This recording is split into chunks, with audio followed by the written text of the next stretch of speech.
హబక్కూక్ 2 tables Bible స్టడీలో ఇది 57వ presentation. ఆదివారం చట్టము గూర్చి మనం చదువుకుంటున్నాము.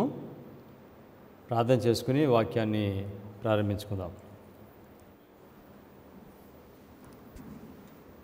సర్వశక్తి కలిగిన పరలోకపు తండ్రి, అంత్యకాలంలో జరగబోయే సంభవాలను మీరు మాకు దానియేలు గ్రంథము 11వ అధ్యాయం నుండి బయలుపరుస్తున్నారు. కృపకాలమునకు నడిపించే సన్నివేశాలు ఒక క్రమంలో ఇవ్వబడ్డాయి. వాటిని మేము అర్థం చేసుకోవటము, ఇతరులకు బోధించటము, ఇది మీరు మాకు అనుగ్రహించిన గొప్ప ఆశీర్వాదము. ఈ సమయంలో మీ వాక్యాన్ని నేను బోధిస్తూ ఉండగా మీరు వాగ్దానం చేసిన ప్రకారముగా పరిశుద్ధాత్మను నాకు అనుగ్రహించి వాక్యాన్ని వినుచున్న మీ ప్రజలకును మీ కృపను అనుగ్రహించి సర్వసత్యంలోనికి మమ్మల్ని మీరు నడిపించమని యేసుక్రీస్తు నామములో ప్రార్థన చేయించున్నాం తండ్రి, ఆమేన్. దానియేలు 11వ అధ్యాయము 40వ వచనం నుండి 45వ వచనాలు గూర్చి మనం చదువుకుంటున్నాము. దీనిలో ఉన్న సంభవాలు కృపకాలమునకు మనలను నడిపిస్తున్నాయి. ఈ చరిత్ర మనము ప్రకటన గ్రంథంలో కూడా చూడొచ్చు. దానియేలు 11వ అధ్యాయము 40వ వాక్యం నుండి 45వ వాక్యం మధ్యన ఉన్న ఈ సన్నివేశములు, ఈ ప్రవచనాలను ప్రకటన 13, 14 అధ్యాయాల్లో మనం చూస్తాం. తర్వాత ప్రకటన 16, 17, 18 అధ్యాయాల్లో మనం చూస్తాం. దీన్నే ప్యారలల్ హిస్టరీ అని మనం పిలుస్తాము. దానియేలు 11వ అధ్యాయము 40వ వాక్యము, ప్రకటన 13వ అధ్యాయము 11వ వాక్యము, ఈ రెండు ప్యారలల్ వర్సెస్. అదేవిధంగా దానియేలు 11వ అధ్యాయము 41వ వాక్యము, ప్రకటన 13వ అధ్యాయము 12, 13 వాక్యాలు, ఈ రెండు ప్యారలల్. అదేవిధంగా దానియేలు 11వ అధ్యాయం 42వ వాక్యము, ప్రకటన 13, 14 ఇవి ఒకదాని గురించే మాట్లాడుతున్నాయి. ఒకసారి మనము రివ్యూ చేద్దాం. పెప్సీకి చావు దెబ్బ తగులుతుంది. ఈ చావు దెబ్బ 1798లో తగిలింది. ఇది దానియేలు 11:40 చావు దెబ్బ అప్పుడు తగులుతుంది. అయితే ఈ చావు దెబ్బ మానిపోతుందని ప్రవచనం తెలియచేస్తుంది. ఈ చావు దెబ్బ మానిపోవటము 1989వ సంవత్సరంలో ప్రారంభమైంది. అనగా దానియేలు 11వ అధ్యాయము, ఇది కూడా 40వ వాక్యమే. సోవియట్ యూనియన్ని జయించడం ద్వారా ఈ పెప్సీకి తగిలిన చావు దెబ్బ మానిపోవటం ప్రారంభమవుతుంది. అయితే దీని చావు దెబ్బ దాదాపుగా ఎప్పుడు ముగిసిపోతుంది, ఎప్పుడు అది నయమవుతుంది అని అంటే దానియేలు 11వ అధ్యాయం 41వ వాక్యంలో అమెరికా దేశంలో ఆదివారం చట్టం వస్తుంది. పూర్తిగా ఈ చావు దెబ్బ మానిపోతుంది ఎప్పుడు అనగా దానియేలు 11వ అధ్యాయము 42, 43 వాక్యాలు. 41వ వాక్యం అమెరికాలో ఆదివారం చట్టము, తర్వాత 42, 43 వాక్యాలు ప్రపంచమంతా కూడా ఆదివారం చట్టం వస్తుంది. ఈ విధంగా ప్రపంచమంతా ఆదివారం చట్టం వచ్చినప్పుడు ఈ పెప్సీకి తగిలిన చావు దెబ్బ పూర్తిగా నయమవుతుంది. ఈరోజు మనము దానియేలు 11వ అధ్యాయము 42, 43 వాక్యాలు మనము చదువుతున్నాం. దానియేలు 11:42. అతడు ఇతర దేశముల మీదకి తన సేన నంపించును, ఐగుప్తు సహా తప్పించుకొన నేరదు. అతడు అనగా ఉత్తర రాజ్యము పెప్సీ ఇతర దేశములకు మీదకి తన సేనను పంపిస్తాడు, ఐగుప్తు సహా తప్పించుకొని నేరదు. ఐగుప్తు అని అంటే అది లోకమంతటికి సూచనగా ఉంది. దీని గురించి మనము 3 ఎలన్ వైట్ స్టేట్మెంట్స్ మనం చూద్దాం. Testimonies for the church volume 1 page 131. Why is it so hard to leave a denying humble life? Because professed Christians are not dead to the world. It is easy living after we are dead, but many are longing for the leeks and onions of Egypt. They have a disposition to act and dress as much like the world as possible and yet go to heaven. So Mrs. White దీనిలో ఏమని చెప్తున్నారంటే, క్రైస్తవులు అని చెప్పుకునే వారికి తమను తాము ఉపేక్షించుకుని తగ్గించుకుని జీవించడానికి వారికి ఎందుకు కష్టంగా ఉందంటే వారు లోకము విషయంలో వారు చనిపోలేదు, అందుచేతనే ఇది కష్టంగా ఉందని చెప్పారు. దేవుని ప్రజలుగా పిలువబడేవారు వీళ్ళు లోకం వైపు చూస్తున్నారు. మిసెస్ వైట్ రాస్తున్నారు ఇక్కడ ఈజిప్ట్ అనే మాట రాశారు. ఈజిప్ట్ అనే మాట రాసిన తర్వాత ఓల్డ్ అనే మాట రాశారు. కనుక ఈ వాక్యంలో మనం చూస్తున్నాము, ఈ స్టేట్మెంట్లో ఐగుప్తు లోకమంతటికి సూచనగా ఉంది. రెండవ statement testimonies for the church volume 5 page 217-218. I am filled with sadness when I think of our condition as a people. The Lord has not closed heaven to us, but our own course of continual backsliding has separated us from God. Pride, covetousness, and love of the world have lived in the heart without fear of banishment or condemnation. The church has turned back from following Christ to her leader and is steadily retreating toward Egypt. Have we not been seeking the friendship and applause of the world rather than the presence of Christ and a deeper knowledge of His will? So Mrs. White, దేవుని యొక్క సంఘము పరిస్థితి చూసినప్పుడు నాకు చాలా బాధ కలుగుతుంది. వారికి ఎటువంటి భయం లేదు దేవుడు వారిని శిక్షిస్తాడని. అయితే వాస్తవంగా చెప్పాలంటే దేవుని సంఘం యొక్క పరిస్థితిని చూస్తే ఎప్పటికీ దేవుడు సంఘాన్ని విడిచిపెట్టి ఉండాలి, కానీ దేవుడు ఇంకా సంఘాన్ని విడిచిపెట్టలేదు, ద్వారాన్ని మూసివేయలేదు, ఇంకా ఆ కృప చూపిస్తున్నాడని చెప్పారు. మిసెస్ వైట్ అన్నారు, pride, covetousness and love of the world have lived in the heart without fear. So దేవుని ప్రజల యొక్క హృదయంలో ఎటువంటి భయం లేకుండా వారు గర్వంతోనూ ఆశతోనూ వారు జీవిస్తున్నారని చెప్పి వారు లోకాన్ని ప్రేమిస్తారని చెప్పారు. మొదట లోకం అనే మాట చెప్పిన తర్వాత దాని గురించి మాట్లాడుతూ టువర్డ్ ఈజిప్ట్ అనే మాట చెప్పారు. సో కనుక ఈజిప్ట్ అంటే అది లోకమునకు సూచనగా ఉంది. మూడవ statement science of times March 6, 1884. Many are not growing strong because they don't take God at His word. They are conforming to the world. Every day they pitch their tents near to Egypt, when they should encamp a day's march near the heavenly Canaan. ప్రతిరోజు దేవుని ప్రజలు వారు కానాను దేశంకు దగ్గరగా చేరటానికి బదులుగా వారు ఐగుప్తుకి దగ్గరగా చేరతారని చెప్పారు. ఐగుప్తు అనే మాట చెప్పిన తర్వాత చివరిలో మిసెస్ వైట్ వరల్డ్ అనే మాట చెప్పారు. సో లోకముని దేనికి సూచిస్తుందంటే ఐగుప్తు అనే మాటతో మిసెస్ వైట్ మనకి తెలియజేస్తున్నారు. సో మొట్టమొదటిగా ఆదివారం చట్టము అమెరికాలో వస్తుంది. అమెరికా ఆదివారం చట్టం వచ్చిన తర్వాత లోకమంతా కూడా అమెరికా యొక్క మాదిరిని వారు ఫాలో అవుతారు. Testimonies for the church volume 6 page 8. And as America, the land of religious liberty, shall unite with the papacy in forcing the conscience and compelling men to honor the false Sabbath, the people of every country on the globe will be led to follow her example. లోకంలో ఉన్న అందరూ కూడా ఎవరి మాదిరిని వారు అనుసరించి నడుస్తారని అంటే America దేశం యొక్క మాదిరిని అనుసరించి నడుస్తారు. అమెరికా దేశములో ఆదివారం చట్టం వస్తుంది. అమెరికా దేశం పాపసీకి లోబడుతుంది. దానియేలు 11:41 వాక్యంలో 42వ వాక్యంలో లోకమంతా కూడా పాపసీకి లోబడుతుంది. కనుక 41వ వాక్యంలో ఆనంద దేశము అంటే అది సెవెంత్ డే సంఘము అని చెప్తారు. అది సెవెంత్ డే సంఘం కాదు, అది అమెరికా దేశము. కనుక 42వ వాక్యంలో ఐగుప్తు అంటే అది లోకమంతా. అందుచేత దీని ద్వారా మనము అర్థం చేసుకోవచ్చు, ఆనంద దేశం అనగా అది అమెరికా దేశము, అది అటువంటి చర్చ్ కాదని మనకి తెలుస్తుంది. Testimonies for the church volume 6 page 395. Foreign nations will follow the example of the United States. Though she leads out, yet the same crisis will come upon our people in all parts of the world. ఈ స్టేట్మెంట్లో Mrs white చెప్తున్నారు, America దేశంలో ఎటువంటి పరిస్థితి అయితే వచ్చిందో అటువంటి పరిస్థితి మరలా లోకమంతా కూడా వస్తుంది. క్రైసిస్ అంటే అది ఒక కష్టతరమైన సమయము. అమెరికా దేశంలో ఈ క్రైసిస్ ఎప్పుడు వస్తుంది? ఆదివారం చట్టం రావటము ఇది క్రైసిస్.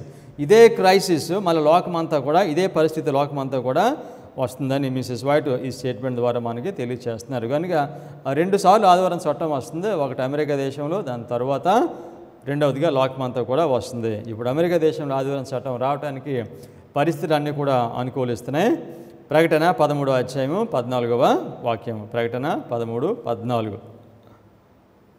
కత్తి దెబ్బ తినియు బ్రతికిన ఈ క్రూర మృగమునకు ప్రతిమని చేయవలనని అది భూనివాసులతో చెప్పుచు ఆ మృగము ఎదుట చేయుటకు తనకియ్యబడిన సూచనల వలన భూనివాసులను మోసపుచ్చుచున్నది. అది అంటే దీనిలో అమెరికా భూలోకంలో ఉన్న వారందరినీ కూడా ఇది అమెరికా మోసం చేస్తుంది. ఏ విధంగా మోసం చేస్తుంది అంటే లోకమంతా కూడా అమెరికా దేశం యొక్క మాదిరిని వారు అనుసరిస్తారు. ఆ విధంగా అనుసరించేలాగా వాళ్ళని బలవంతము చేస్తుంది. దీనిలో మనం ఒకటి గ్రహించాలి. అమెరికా దేశం తన అధికారాన్ని పెప్సీకి ఇచ్చిన తర్వాత రెండవదిగా తన అధికారాన్ని ఇవ్వవలసినది యుఎన్, ఐక్యరాజ్య సమితి. చావు దెబ్బ ఎప్పుడు నయమవుతాం ప్రారంభమైంది? 1989లో ప్రారంభమైంది. అది దాదాపుగా అమెరికా దేశంలో ఆదివారం చట్టం వచ్చినప్పుడు అది నయమవుతుంది. పూర్తిగా ఎప్పుడు నయమైపోతుందంటే లోకమంతా కూడా ఆదివారం చట్టము వచ్చినప్పుడు. ఈ విధంగా లోకమంతా ఆదివారం ఎప్పుడు వస్తుందంటే ఐక్యరాజ్య సమితిని ఎప్పుడైతే పెప్సీ స్వాధీనం చేసుకుంటుందో అప్పుడు లోకమంతా కూడా లోకమంతా కూడా ఆదివారం చట్టము వస్తుంది. దీని గురించి యెషయా 23వ అధ్యాయము 15 నుండి 17 వాక్యాల్లో మనకి యెషయా ద్వారా దేవుడు మనతో ఈ విధంగా మాట్లాడుతున్నాడు. యెషయా 23వ అధ్యాయము 15 నుండి 17. దీనిలో ఏం తెలియజేస్తుందంటే పెప్సీకి చావు దెబ్బ తగిలిన తర్వాత మళ్ళా మానిపోతుంది. మళ్ళీ మానిపోయిన తర్వాత లోకమంతా కూడా లోకంలో ఉన్న రాజ్యాలన్నింటినీ కూడా మరలా పరిపాలన చేస్తుంది. లోకమంతా కూడా తన వ్యభిచార మద్యాన్ని తాగిస్తుందని ఈ వాక్యాలు మనం చూస్తాము. దీని గురించి ప్రకటన 18 అధ్యాయాలు మనం చూస్తాము, 14 అధ్యాయాలు చూస్తాము. దాని గురించిన సమాచారమే దీనిలో చూస్తున్నాం. యెషయా 23వ అధ్యాయము 15 నుండి 17 వరకు. ఒక రాజు ఏలుబడిలో జరిగినట్లు తూరు ఆ దినమున 70 సంవత్సరములు మరోబడును. 70 సంవత్సరములైన తరువాత వేశ్యల కీర్తనలో ఉన్నట్టు జరుగును. ఏమనగా మరోబడిన వేశ్య సితారా తీసుకొని పట్టణంలో తిరుగులాడుము. నీవు జ్ఞాపకమునకు వచ్చినట్లు ఇంపుగా వాయించుము. అనేక కీర్తనలు పాడుము. 70 సంవత్సరముల అంతమున యెహోవా తూరును దర్శించును. అది వేష జీతమునకు మరల భూమి మీద ఉన్న సమస్త లోక రాజ్యములతో వ్యభిచారము చేయును. మరలా చదువుదాం దీన్ని. ఒక రాజు ఏలుబడిలో జరుగునట్లు. ఒక రాజు అంటే ఏలుబడిలో జరుగునట్లు అనగా ఇది 1798వ సంవత్సరం గురించి మాట్లాడుతుంది. 1798వ సంవత్సరంలో పెప్సీకి చావు దెబ్బ తగులుతుంది. అనగా ఒక రాజు కాలంలో అంటే అమెరికా ఎప్పుడు అధికారంలోకి వచ్చింది? 1798లో అధికారంలోకి వచ్చింది. 1798లోనే పెప్సీకి చావు దెబ్బ తగులుతుంది. పెప్సీకి చావు దెబ్బ తగిలిన కాలాన్ని ఇక్కడ దీనిలో ఆ కాలం నుండి మరలా దానికి అధికారం వచ్చే కాలం ఏమన్నాడంటే 70 సంవత్సరములు అని చెప్తున్నాడు. సో కనుక ఒక రాజు ఏలుబడిలో జరిగినట్లు తూరు అనగా పెప్సీ. ఆ తూరు ఆ దినమున 70 సంవత్సరముల మరోబడును. 70 సంవత్సరములైన తరువాత వేశ్యల కీర్తనలో ఉన్నట్లు జరుగును. అనగా 70 సంవత్సరాలనంటే తూరు 70 సంవత్సరాల్లో అది శిక్షించబడుతుంది.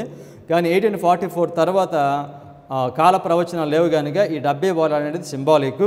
అనగా చావు దెబ్బ తగిలి మానిపోయే ఈ మధ్యకాలాన్ని 70 సంవత్సరములు ఇది పెప్సీ మరుబడినట్టుగా దీనిలో మనకి తెలియచేస్తున్నారు. ఈ 70 సంవత్సరాల కాలం అయిపోయిన తర్వాత చావు దెబ్బ మళ్ళీ మానిపోతుంది. లోకమంతా పెప్సీని వెంబడిస్తారు. 16వ వాక్యము. మరుబడిన వేష సితారా తీసుకొని పట్టణంలో తిరుగులాడుము. నీవు జ్ఞాపకమునకు వచ్చినట్లు ఇంపుగా వాయించుము. అనేక కీర్తనలు పాడుము. పెప్సీ చావు దెబ్బ మానిపోతున్న కాలంలో ఏం చేస్తుంది? లోకమంతటిని కూడా ఆకర్షించడానికి పెప్సీ చేయవలసిన పనులన్నీ కూడా పెప్సీ చేస్తుంది. 17వ వాక్యము. 70 సంవత్సరముల అంతమున యెహోవా తూరును దర్శించును. అది వేష జీతమునకు మరలా భూమి మీద ఉన్న సమస్త లోక రాజ్యములతో వ్యభిచారము చేయను. 1260 సంవత్సరాల కాలంలో లోకమంతటిని ఏ విధంగా తన వ్యభిచార మద్యంతో ముంచివేసిందో అదేవిధంగా పెప్సీ మరలా అధికారంలోకి వచ్చిన తర్వాత అదే పని చేస్తుందని ఇక్కడ మనము ఈ వాక్యాల ద్వారా తెలుసుకుంటున్నాము. సో అమెరికాకు తన యొక్క చావు దెబ్బ ఎప్పుడు మానిపోతుందని అంటే అమెరికాలో ఆదివారం చట్టం వచ్చినప్పుడు పరిపూర్ణంగా ఐక్యరాజ్య సమితి పెప్సీకి లోబడినప్పుడు. అనగా అమెరికా దేశము, యునైటెడ్ నేషన్స్, ఐక్యరాజ్య సమితి, అమెరికా ఐక్యరాజ్య సమితి ఈ రెండు కలిపి పరిపూర్ణమైన అధికారాన్ని పెప్సీకి ఇస్తాయి. ప్రకటన 17వ అధ్యాయం 10వ వాక్యం. ప్రకటన 17వ అధ్యాయము 10వ వాక్యము. మరియు 7 రాజులు కలరు, 5 కూలిపోయిరి, ఒకడున్నాడు, కడమవాడు ఇంకనూ రాలేదు, వచ్చినప్పుడు అతడు కొంచెము కాలం ఉండవలను. 7 రాజులు కలరు, 5 కూలిపోయిరి. బైబిల్ ప్రవచనంలో మనకి 7 రాజ్యములు ఉన్నాయి. ఈ 7 రాజ్యముల యొక్క ప్రారంభం ఏమిటంటే, మొదటి రాజ్యము, 7 రాజ్యాల మొదటి రాజ్యము బబులోను, మాది పార్సికులు, గ్రీసు, రోము, అన్యరోమ, తర్వాత పేపల్ రోమ్ 5వ రాజ్యము, 6వ రాజ్యము అమెరికా, 7వ రాజ్యము యునైటెడ్ నేషన్స్, ఐక్యరాజ్య సమితి. ఈ 17వ అధ్యాయం 10వ వాక్యంలో 5 కూలిపోయారని చెప్పాడు. అనగా పేపల్ రోమ్ అది కూలిపోయింది. 1260 సంవత్సరాల కాలం పూర్తి అయిపోయిన తర్వాత చావు దెబ్బ తగిలింది, అది కూలిపోయింది. సో 10వ వాక్యంలో అన్నాడు, ఒకడు ఉన్నాడు అంటే ఒకడు ఉన్నాడు, అది ఎవరో అమెరికా. సో అమెరికా తర్వాత మరలా ఎవరు వస్తున్నారు? 7వ రాజు, యునైటెడ్ నేషన్స్. ఇది గాడ్స్ టైం టేబుల్. సో ప్రవచనంలో ఈ 7 రాజ్యములను మనము గుర్తించగలిగితేనే ప్రవచనం మనకి అర్థమవుతుంది. కానీ కొంతమంది బైబిల్ స్కాలర్స్ వాళ్ళు రాసినప్పుడు ఈ 7 రాజ్యాలని వారు అసీరియా, ఐగుప్తు ప్రారంభిస్తున్నారు. ఆ విధంగా ప్రారంభిస్తే ఈ ప్రవచనాలని అర్థం చేసుకోవడానికి వారికి వీలు అవుతుంది. మిసెస్ వైట్ ఎక్కడి నుండి 7 రాజ్యాన్ని పరిపాలిస్తున్నారో మనం చూద్దాం. Education page 179. Education page 179. The crown removed from Israel pass successively to the kingdoms of Babylon, Medo Persia, Greece and Rome. మనకి ప్రవచన సారము మనకి స్పష్టంగా తెలియజేస్తుంది. 7 ఈ రాజ్యాలు బైబిల్ ప్రవచనంలో బబులోనుతో ప్రారంభము అవుతున్నాయి.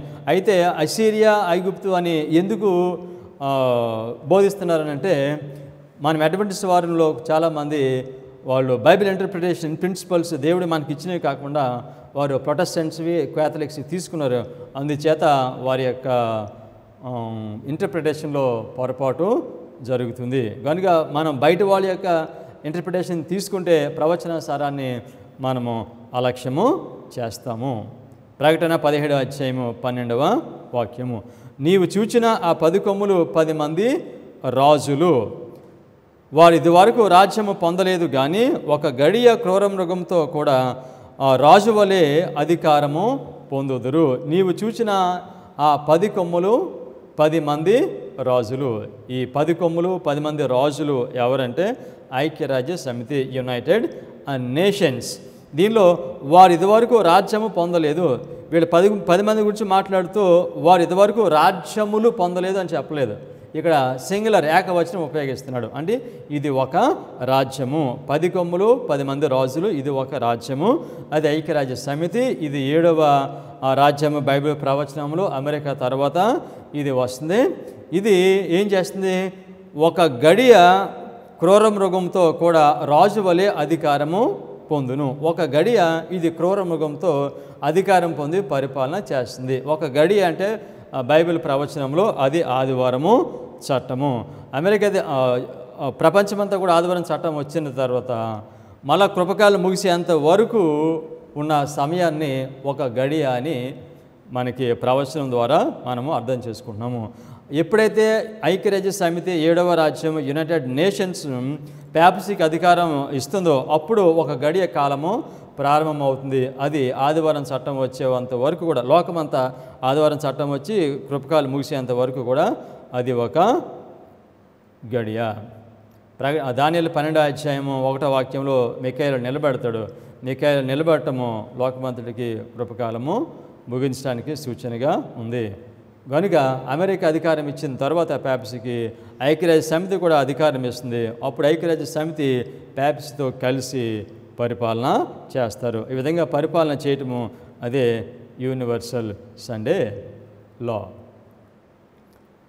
దానియేలు 11వ అధ్యాయంలో ఉత్తర రాజ్యమునకు దక్షిణ రాజ్యమునకు యుద్ధాలు జరుగుతాయి.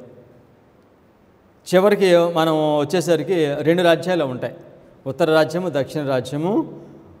దక్షిణ రాజ్యము 1989లో అది సోవియట్ యూనియన్. దక్షిణ రాజ్యము 1989లో అది సోవియట్ యూనియన్. కానీ ఇప్పుడు మన కాలంలో, ఇప్పుడు ప్రస్తుతం కాలంలో దక్షిణ రాజ్యము రష్యా. రష్యా కొద్ది కాలంలో అది పతనం అయిపోతుంది. అది పతనమైపోయిన తర్వాత దక్షిణ రాజ్యము యునైటెడ్ నేషన్స్ అవుతుంది. ఐక్యరాజ్య సమితి అది దక్షిణ రాజ్యము అవుతుంది. మరలా చెప్తున్నాను, 1989లో ఉత్తర రాజ్యము సోవియట్ యూనియన్. ఇప్పుడు రష్యా కొద్ది కాలంలో అది కూడా పతనం అవుతుంది. అది పతనం అయిపోయిన తర్వాత దక్షిణ రాజ్యం యొక్క ఆధిక్యత యుఎన్కి కలుగుతుంది. యుఎన్ అప్పుడు దక్షిణ రాజ్యము అవుతుంది. మనం దానియేలు ప్రకటన 13వ అధ్యాయంలో చూస్తే ఈ లోకమంతటిని కూడా ప్యాప్సీ వైపు నడిపించేది అమెరికా అని మనం చూస్తున్నాం. అమెరికా మేజర్ రోల్ ప్లే చేస్తున్నట్టుగా మనకి ప్రకటన 13వ అధ్యాయం కనిపిస్తుంది. కానీ ప్రకటన 17వ అధ్యాయానికి వస్తే లోకమంతటిని నడిపించేది మనకి ఐక్యరాజ్య సమితిగా కనిపిస్తుంది. సో ఇక్కడ ఒక విషయం మనం గమనించాలి. వాస్తవంగా ఎవరో అమెరికాకి సహాయం చేసి అమెరికా ఎవరు నడిపిస్తుంది? అమెరికా నడిపిస్తుందా, యుఎన్ నడిపిస్తుందా అని అంటే, దానియేలు గ్రంథం 11వ అధ్యాయంలో ఆ 2వ వాక్యంలో పారసీకుల మీద 3 రాజులు పరిపాలన చేసిన తర్వాత 4వ రాజు వస్తాడు. అతను అందరికంటే అధిక ఐశ్వర్యం కలిగిన వాడు అని మనం చదివాము. ఈ 4వ రాజు ట్రంప్ అని మనం గుర్తించాము. అయితే దాని తర్వాత 3వ వాక్యంలో 11వ వాక్యంలో అంతలో సూర్యుడు ఒకడు పుట్టి, అంటే అతను గ్రీస్ రాజ్యం వస్తుంది. ఆ సూర్యుడు ఒకడంటే అలెగ్జాండర్.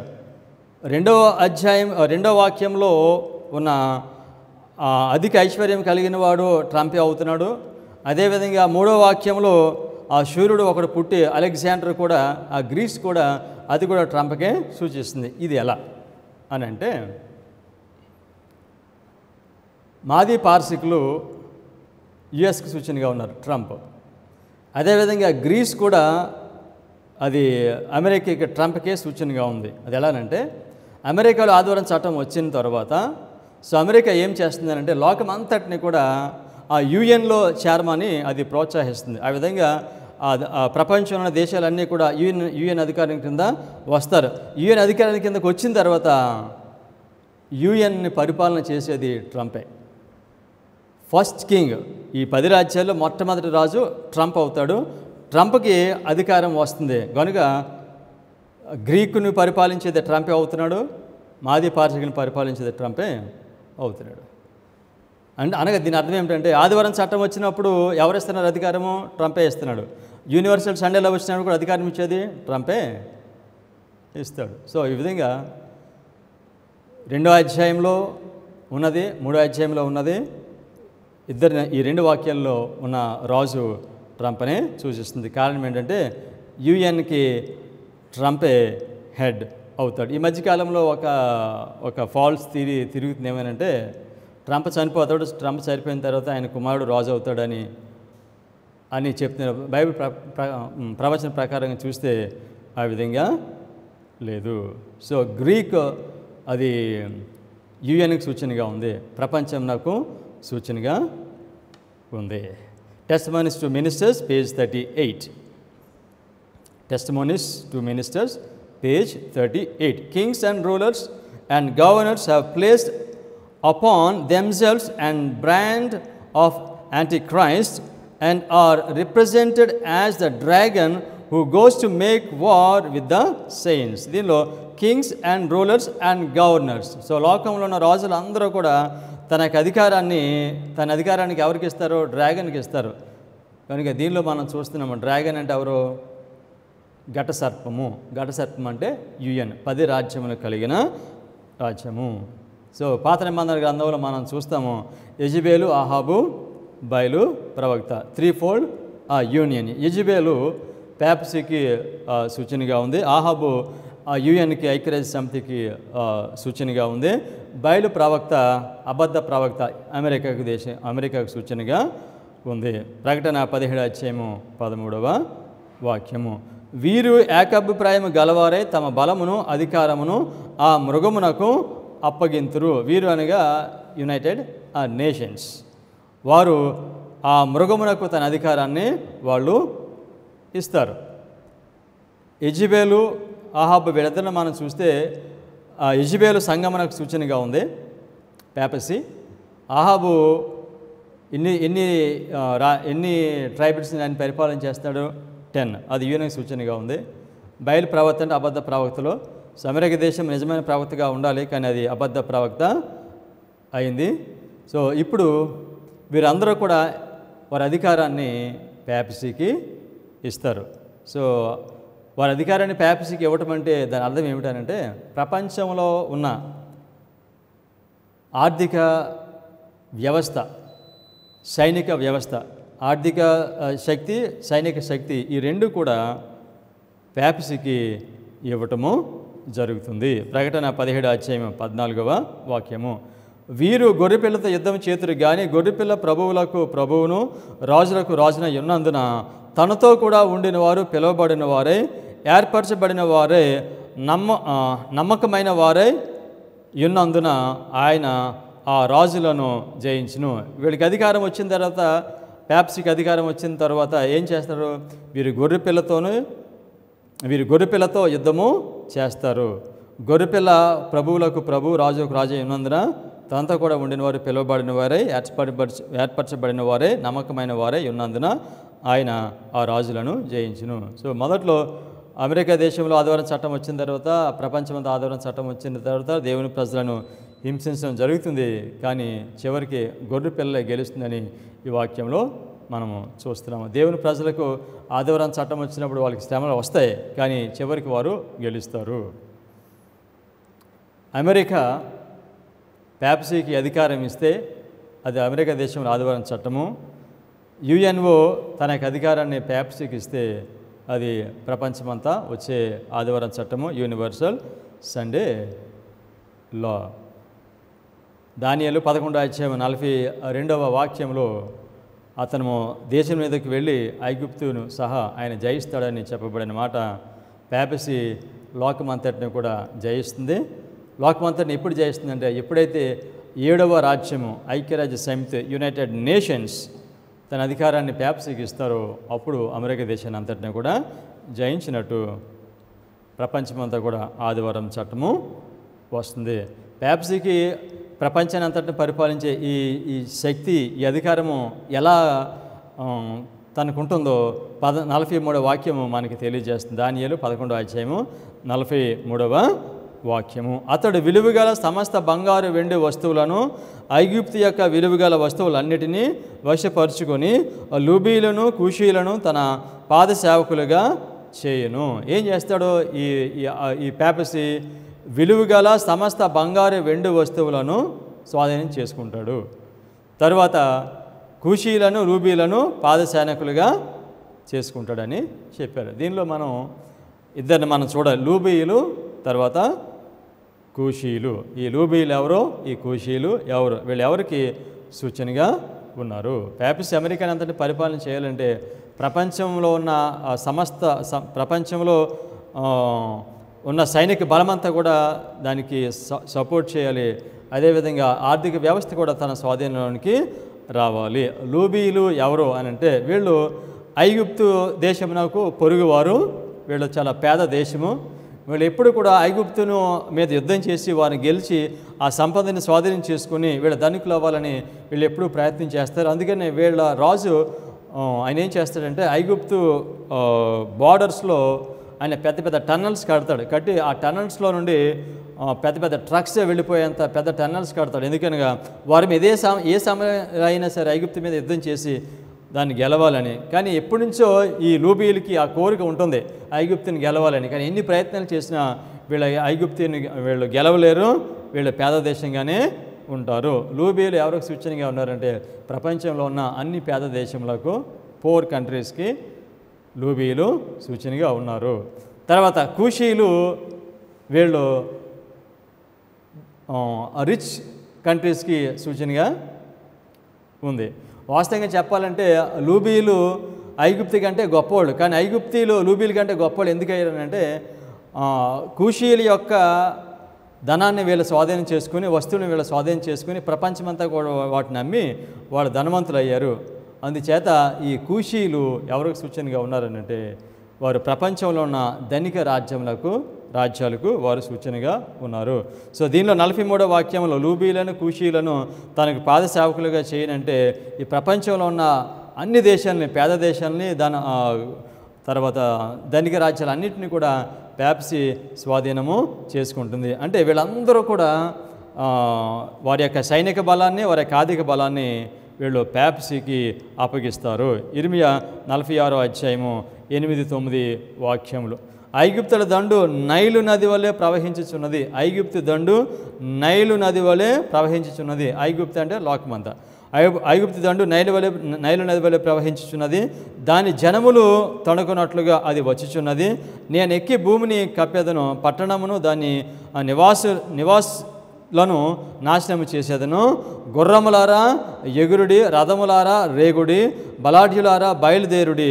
డాళ్ళు పట్టుకొని కూషీలను, పూతీలను, వీలు కాండ్రైన లూదీలను బయలుదేరవలెను. ఎవరో వీళ్ళకి సిద్ధపడుతున్నారు?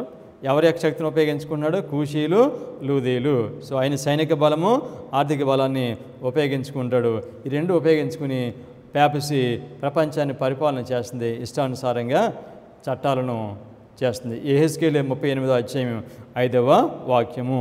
నీతో కూడిన పారసిక దేశపు వారిని, కూషీలను, పూతి వారందరినీ, డాళ్లను, శిరస్త్రాణములను ధరించు వారందరినీ నేను బయలుదేరదీసేదను. సో ఎవరిని ఉపయోగిస్తున్నాడు దీనిలో? కూషీలను ఉపయోగిస్తున్నాడు. అనగా ప్రపంచము అంతటిని పరిపాలించడానికి ప్రపంచం అంతా కూడా పెప్సీకి వారి యొక్క ఆర్థిక శక్తిని, తర్వాత సైనిక శక్తిని సహాయంగా ఇస్తారు. వారందరినీ పెప్సీ వాడుకుంటాడు. సో అందుచేతనే ఈయన ఇటువంటి శాసనాన్ని చేయగలుగుతాడు. ఒక మనిషికి అధికారం, డబ్బు మీద అధికారం, డబ్బు లేకపోతే, అతనికి సైనిక బలం లేకపోతే అతను చట్టాలు చేయలేడు. చట్టాలు చేసిన వాటిల్ని అమలు పరచలేడు. కనుక ఆదివారం చట్టం చేయాలనంటే ఈ పెప్సీకి సైనిక బలం ఉండాలి, ఆర్థిక బలం ఉండాలి. అందుచేతనే ఈ రెండింటిని స్వాధీనం చేసుకుంటాడు. అది కొద్ది కాలంలో ఈ ప్రపంచం మీదకి వన్ వరల్డ్ గవర్నమెంట్ రాబోతుంది, వన్ కరెన్సీ రాబోతుంది. లోకమంతా కూడా ఒకటే కరెన్సీ రాబోతుంది. ప్రకటన 13వ అధ్యాయము 15వ వాక్యము. మరియు ఆ మృగము యొక్క ప్రతిమ మాట్లాడినట్లును, ఆ మృగము యొక్క ప్రతిమకు నమస్కారము చేయని వారిని హతము చేయనట్లును, ఆ మృగం యొక్క ప్రతిమకు ప్రాణమిచ్చుటకే దానికి అధికారము ఇయ్యబడును. వారు శాసనములు చేస్తున్నారు. ఆ శాసనం ప్రకారంగా చేయకపోతే వాళ్ళు చంపుతున్నారు. చంపడానికి వీళ్ళకి శక్తి ఎక్కడది? ఈ బలం ఎక్కడది? ఈ అధికారం ఎక్కడది? అంటే లోకమంతా కూడా వారి యొక్క సైనిక బలాన్ని పెప్సీకి ఇస్తారు. అందుచేతనే వారు శాసనాలు చేస్తారు. దానికి లోబడకపోతే వారిని హింసిస్తారు, అవసరమైతే వాళ్ళని చంపడం కూడా జరుగుతుంది. ఇంకా ప్రకటన 13వ అధ్యాయము 16, 17. కాగా కొద్దివారు కానీ, గొప్పవారు కానీ, ధనికులు కానీ, దరిద్రులు కానీ, స్వతంత్రులు కానీ, దాసులు కానీ అందరూ తన కుడి చేతి మీదనైనను తమ నొసటి యందైనను ముద్ర వేయించుకున్నట్లు ఆ ముద్ర అనగా ఆ మృగము పేరైనను దాని పేరట సంఖ్య అయినను గలవాడు తప్ప క్రయ విక్రయములు చేయటకు మరి ఎవరికి అధికారము లేకుండానట్లును అది వారిని బలవంతము చేయుచున్నది. లోకమంతటిని కూడా బలవంతం చేస్తుంది. ఆదివారం చట్టం వచ్చినప్పుడు కొనాలన్నా అమ్మాలన్నా, కొనటానికి అమ్మటానికి అధికారము లేదు. అంటే ప్రపంచంలో ఉన్న మొత్తం ఆర్థిక వ్యవస్థ అంతటిపైన పెప్సీకి అధికారం ఉంటుంది. సైనిక శక్తి మీద ఏ విధంగా అయితే అధికారం ఉంటుందో అటువంటి అధికారమే ఉంటుంది. అందుచేత డిమాండ్ చేయగలడు, కొనాలన్నా అమ్మాలన్నా. ఎవరైతే పెప్సీ చెప్పిన మాట వింటారో, ఆదివారం చట్టం లోబడతారో వారు మాత్రమే కొనగలరు, అమ్మగలరు.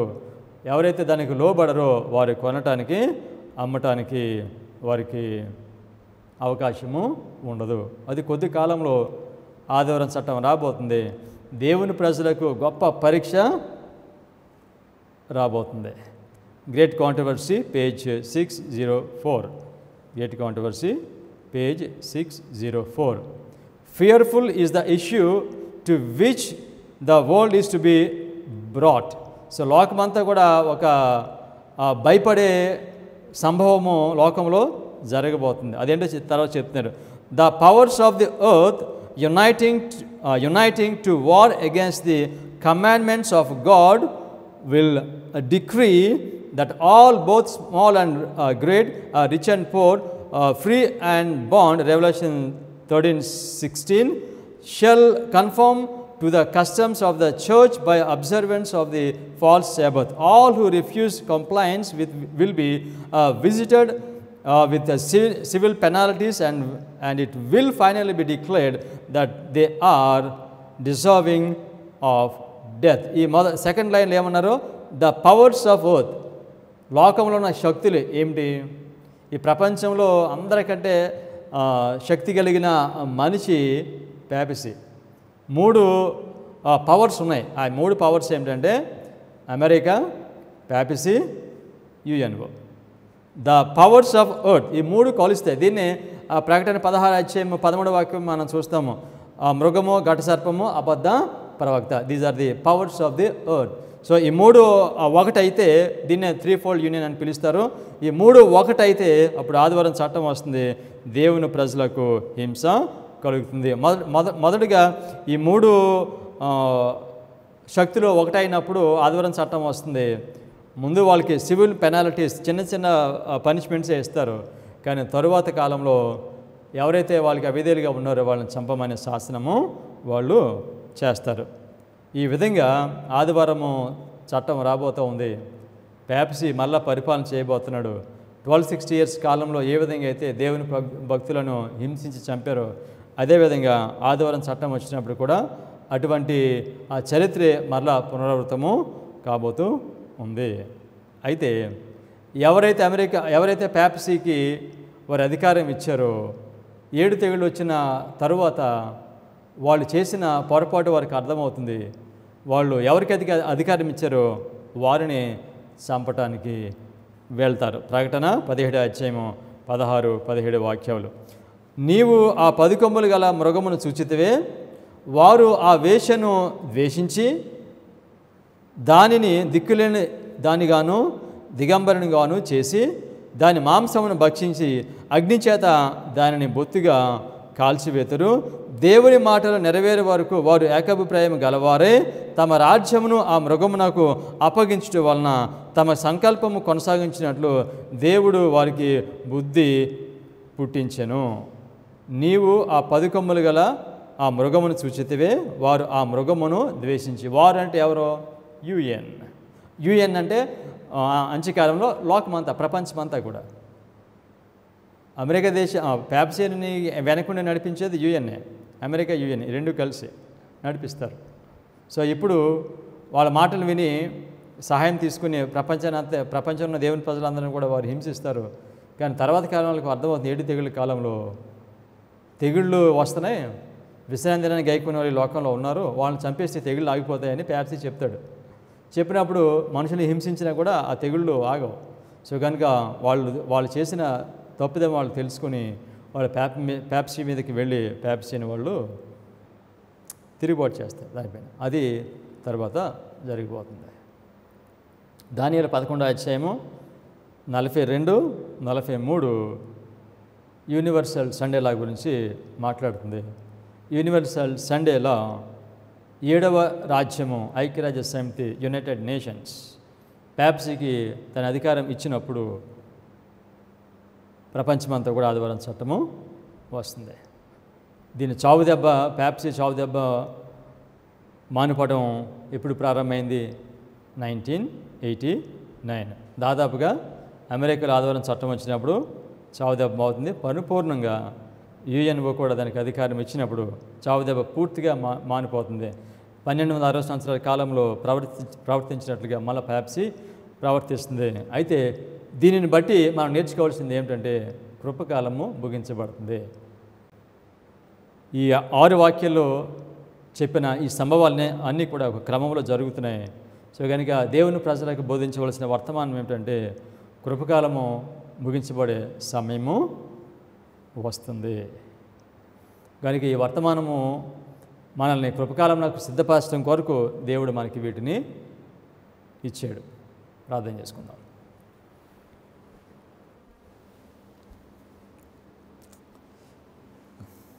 కృప కలిగిన తండ్రి,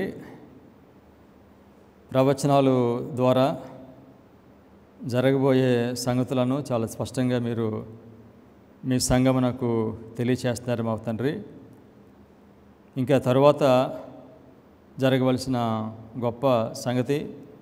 అమెరికాలో ఆదివారం చట్టం రావటమే. అప్పుడు అడ్వెంటిస్ట్ వారికి కృపకాలం ముగుస్తుంది. మీ ప్రజలను మీరు సమకూర్చుకోవటానికి ఈ వర్తమానాన్ని మీరు లోకమంతా కూడా ప్రకటిస్తున్నారు. ఈ వర్తమానం బోధిస్తున్న మేము, వర్తమానం వినుచున్న వారందరూ కూడా వాస్తవమును గ్రహించి మా ప్రభువా కృపకాలమునకు సిద్ధపడినట్లుగా మీ కృపను, మీ పరిశుద్ధాత్మను మీ ప్రజలందరికీ అనుగ్రహించమని యేసుక్రీస్తు నామములో ప్రార్థన చేయుచున్నాం తండ్రి. ఆమేన్.